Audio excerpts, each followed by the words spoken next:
आखिरकार आपके राघव बीजेपी के हो ही गए, हुए तो हुए, अपने साथ कई और नेताओं को भी ले गए। लेकिन ये सब क्या इतना आसान है या इसके पीछे की होने की वजह कुछ खास हैं?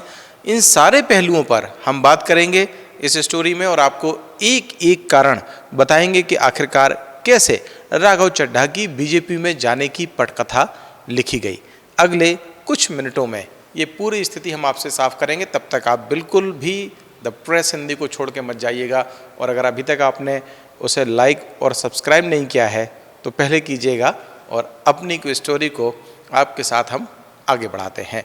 लंबी चल रही अटकलों पर विराम लगा और राघव चड्ढा आम आदमी पार्टी की राहें छोड़कर बीजेपी की गलबैयां थाम ली। पंजाब से राज्यसभा सांसद राघव चड्ढा ने एक प्रेस कॉन्फ्रेंस की और इस प्रेस कॉन्फ्रेंस में पार्टी से इस्तीफा देने का ऐलान कर दिया। अपने फैसले के पीछे उन्होंने जिन वजहों का जिक्र किया वो पार्टी के भीतर चल रही हलचल और मतभेदों की परतें भी खोलता है। आखिर क्या थे वो कारण जिन्हें लोग लंबे समय से जानना चाह रहे थे और उन्हें इतना बड़ा कदम उठाने पर मजबूर किया? चलिए खुद पहले राघव चड्ढा से ही सुनते हैं। जिस आम आदमी पार्टी को मैंने अपने खून और पसीने से सींचा और अपनी जवानी के 15 साल दिए, वो आम आदमी पार्टी आज पूरी तरीके से अपने सिद्धांतों से, अपने मूल्यों से, अपने कोर मॉरल और वैल्यूज से भटक चुकी है। और अब ये पार्टी देश के लिए नहीं, देश के हित के लिए नहीं, बल्कि अपने पर्सनल फायदे के लिए काम कर रही है। आप में से कई लोग पिछले कुछ सालों से मुझे ये कह भी रहे थे और मैं पर्सनली पिछले कुछ सालों से ये महसूस कर रहा था that I am the right man in the wrong party. I repeat, I am the right man in the wrong party. इसलिए आज हम ये अनाउंस करते हैं, मैं ये अनाउंस करता हूं कि मैं आम आदमी पार्टी से दूर जा रहा हूं और जनता के पास जा रहा हूं। मैं इस पार्टी का फाउंडिंग मेंबर था। मुझसे बेहतर आम आदमी पार्टी को शायद ही कोई जानता होगा। हम सब ने मिलकर पूरी कमिटमेंट और डेडिकेशन के साथ इस पार्टी को दिल्ली में स्थापित किया, पंजाब में स्थापित किया और देश के अन्य राज्यों तक पहुंचाने का प्रयास किया। लेकिन आज मैं बहुत दुख के साथ, बहुत पीड़ा के साथ और बहुत शर्म के साथ ये कह रहा हूं कि जो पार्टी करप्शन खत्म करने की कसम खाकर बनी थी, वो पार्टी आज करप्ट और कॉम्प्रोमाइज्ड लोगों के हाथ में बुरी तरीके से फंस चुकी है। और इसीलिए हर वो देशभक्त आदमी जो भारत मां की सेवा करने के लिए आम आदमी पार्टी से जुड़ा था, पार्टी छोड़ चुका है या वो आम आदमी पार्टी छोड़ रहा है एक एक करके। आप पार्टी और उसके प्रमुख अरविंद को शायद लग रहा था कि बस राघव चड्ढा ही अलग रास्ता पकड़ रहे हैं, लेकिन असली खेल तो अंदर ही अंदर चल रहा था। राघव की प्रेस कॉन्फ्रेंस के बाद जो तस्वीर सामने आई उसने सबको चौंका दिया। उनके जाते ही आम आदमी पार्टी का संसदीय दल बिखर गया। बात यहीं नहीं रुकी। राघव चड्ढा अकेले नहीं गए बल्कि 2/3 सांसदों को साथ लेकर उन्होंने भारतीय जनता पार्टी का दामन थामने का फैसला कर लिया। संदीप पाठक और अशोक मित्तल के साथ प्रेस कॉन्फ्रेंस को संबोधित करते हुए राघव चड्ढा ने कहा, हमने ये फैसला किया है कि हम यानी राज्यसभा में आपके 2/3 सदस्य भारत के संविधान के प्रावधानों का इस्तेमाल करते हुए खुद को भारतीय जनता पार्टी में मिला लेंगे।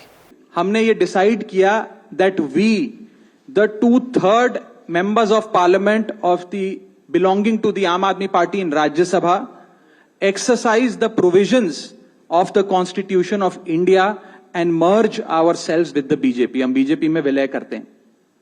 पिछले 12 सालों में भारतीय जनता पार्टी की केंद्र की सरकार, माननीय प्रधानमंत्री नरेंद्र मोदी जी के नेतृत्व में जो सरकार चल रही है, उसने कई मजबूत ऐसे फैसले लिए जो आज से पहले नेता फैसले लेने से शायद डरते थे। चाहे वो आतंकवाद की जड़ें उखाड़कर फेंकना हो या भारत को विश्व की टॉप इकोनॉमीज में लाना हो। और इस नेतृत्व पे जनता ने एक बार नहीं, 2 बार नहीं, 3 बार मोहर लगाई है। हम सब अपने आप को सौभाग्यशाली महसूस कर रहे हैं कि हम माननीय प्रधानमंत्री नरेंद्र मोदी जी की लीडरशिप में और गृह मंत्री अमित शाह जी की संकल्प शक्ति के साथ जुड़कर बिना रुके और बिना थके देश के लिए काम करेंगे। अब इस पूरे घटनाक्रम ने राजनीति में ऐसा ट्विस्ट ला दिया है जिसकी शायद किसी ने कल्पना भी नहीं की थी। और सबसे दिलचस्प बात ये रही कि राघव चड्ढा के साथ पार्टी छोड़ने वाले जो चेहरे सामने आए वो कोई छोटे मोटे नाम नहीं थे। ये सब अपने अपने क्षेत्र के बड़े खिलाड़ी माने जाते हैं। सबसे पहले नाम आता है संदीप पाठक का। आपके संगठन की रीढ़ कहे जाने वाले संदीप जो पार्टी के राष्ट्रीय संगठन महामंत्री भी रहे। फिर हैं अशोक मित्तल जो एक बड़े शिक्षाविद और लवली यूनिवर्सिटी के संस्थापक हैं, जिन्होंने भी अब पार्टी से किनारा कर लिया। इसके बाद एंट्री होती है हरभजन सिंह की। क्रिकेट के मैदान पर अपनी फिरकी से बड़े बड़े बल्लेबाजों को नचाने वाले क्रिकेट से संन्यास के बाद राजनीति में आए और राज्यसभा के सदस्य बने। अब हरभजन सियासत के मैदान में भी बड़ा दांव खेलते नजर आ रहे हैं। वहीं राजेंद्र गुप्ता जो ट्राइडेंट ग्रुप के संस्थापक हैं, उन्होंने भी आपको अलविदा कह दिया। 2025 में वो आम आदमी पार्टी के टिकट पर पंजाब से राज्यसभा सांसद बने थे।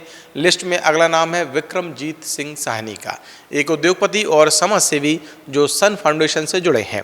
और आखिर में स्वाति मालीवाल जो कभी महिलाओं के अधिकारों की मजबूत आवाज़ रही हैं और दिल्ली महिला आयोग की पूर्व अध्यक्ष भी रह चुकी हैं।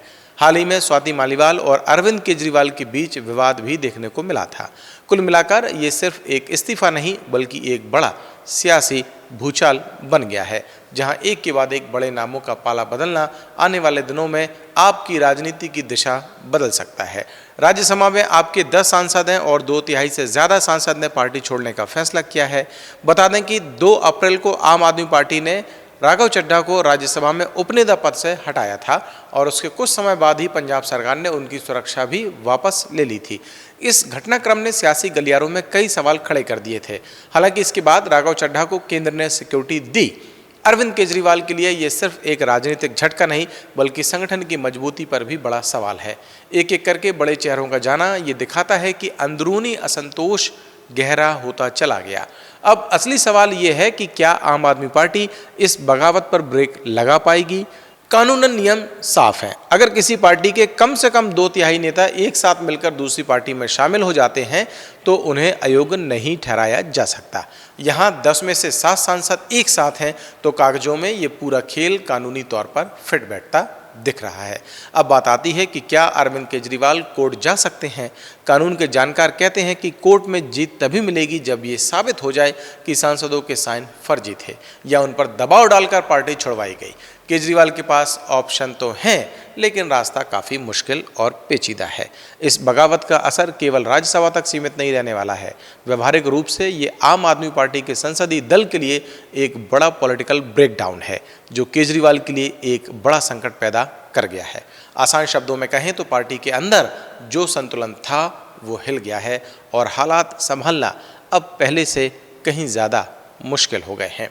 अगर आपकी भी कोई राय इस राजनीतिक बदलते घटनाक्रम पर है तो कमेंट सेक्शन में आके हमें बता सकते हैं। और अगर अभी तक आपने द प्रेस हिंदी को लाइक या सब्सक्राइब नहीं किया है तो ऐसे ही और इंटरेस्टिंग स्टोरीज़ के लिए अभी तुरंत करें और मुझे दें इजाज़त। नमस्कार।